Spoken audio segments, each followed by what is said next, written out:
ఇందిరమ్మ ఇండ్ల గ్రౌండింగ్ పనులు వేగవంతం చేయాలని జిల్లా కలెక్టర్ ఇలా త్రిపాఠి అధికారులను ఆదేశించారు. ఎవరైనా లబ్ధిదారులకు ఇల్లు నిర్మించుకునేందుకు ఆర్థిక స్తోమత లేనట్లయితే స్వయం సహాయక మహిళా సంఘాల ద్వారా రుణం ఇప్పించే విధంగా చర్యలు తీసుకోవాలని తెలిపారు. కలెక్టర్ కార్యాలయంలోని సమావేశ మందిరంలో ఎంపీడీఓలతో వివిధ అంశాలపై సమీక్ష నిర్వహించారు.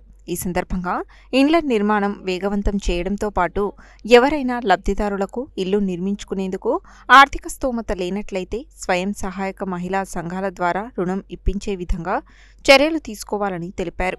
రానున్న గ్రామ పంచాయతీ ఎన్నికలను దృష్టిలో ఉంచుకొని ఓటరు జాబితాను అప్డేట్ చేయాలని ఆదేశించారు. ఈ సమావేశంలో గ్రామీణాభివృద్ధి తదితర అంశాలపై సమీక్ష చేశారు.